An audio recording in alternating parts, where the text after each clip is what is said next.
Orando por Revelação, Luciano Subirá. Quando você está lendo um livro em um quarto escuro e acha isto difícil, leva-o para perto de uma janela para receber mais luz.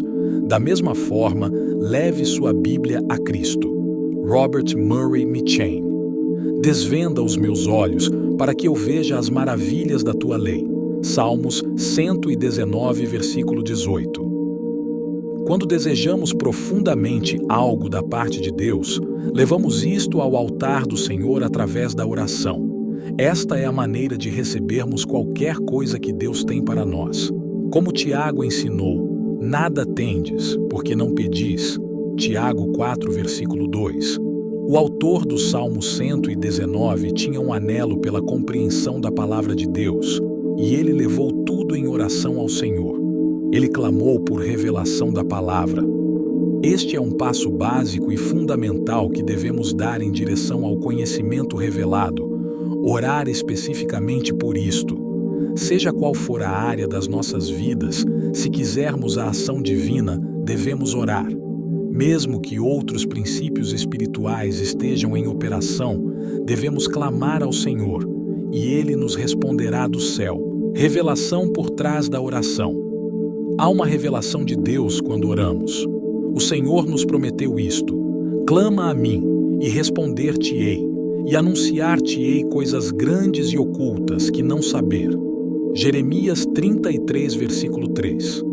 Deus não disse que Ele simplesmente daria uma resposta ao clamor e à oração, mas que, juntamente com a resposta, também viria a revelação, ou seja, o anúncio de coisas grandes e ocultas que não sabíamos. Em outras palavras, Deus, além de responder à oração, revela mistérios. Vemos um claro cumprimento desta palavra do Senhor no livro de Daniel. Quando Daniel achegou-se ao Senhor em oração pelo seu povo, a consequência foi que Deus lhe deu tremendas revelações sobre a sua nação. Se ansiamos pela manifestação do conhecimento por revelação, temos que orar por isto. O Novo Testamento registra orações que Paulo fazia, pedindo revelação ao Senhor. Não cesso de dar graças a Deus por vós, lembrando-me de vós nas minhas orações, para que o Deus de nosso Senhor Jesus Cristo, o Pai da Glória, vos dê em seu conhecimento o espírito de sabedoria e de revelação, tendo iluminados os olhos do vosso entendimento, para que saibais qual seja a esperança da sua vocação, e quais as riquezas da glória da sua herança nos santos, e qual a sobreexcelente grandeza do seu poder sobre nós, os que cremos, segundo a operação da força do seu poder, que manifestou em Cristo, ressuscitando-o dentre os mortos e pondo-o à sua direita nos céus. Efésios 1, versículos 16 ao 20. E peço isto, que o vosso amor cresça mais e mais em ciência e em todo o conhecimento, para que aproveis as coisas excelentes, para que sejais sinceros e sem escândalo algum até ao dia de Cristo, cheios dos frutos de justiça que são por Jesus Cristo, para a glória e louvor de Deus. Filipenses 1, versículo 9 ao 11.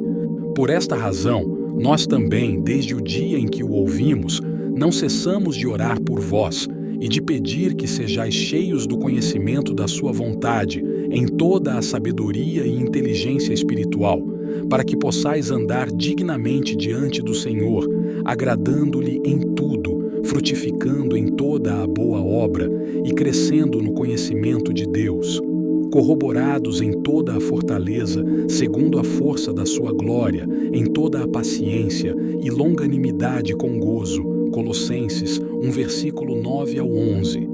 Para que os seus corações sejam consolados e estejam unidos em amor e enriquecidos da plenitude da inteligência, para conhecimento do mistério de Deus e Pai e de Cristo, em quem estão escondidos todos os tesouros da sabedoria e da ciência. Colossenses 2, versículo 2 e 3.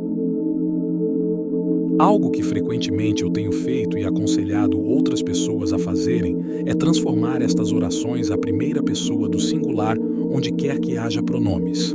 Exemplo, ao invés de orar, que os vossos olhos sejam, você pode orar, que os meus olhos sejam. Entretanto, você não tem que fazer estas orações como se estivesse repetindo uma fórmula mágica.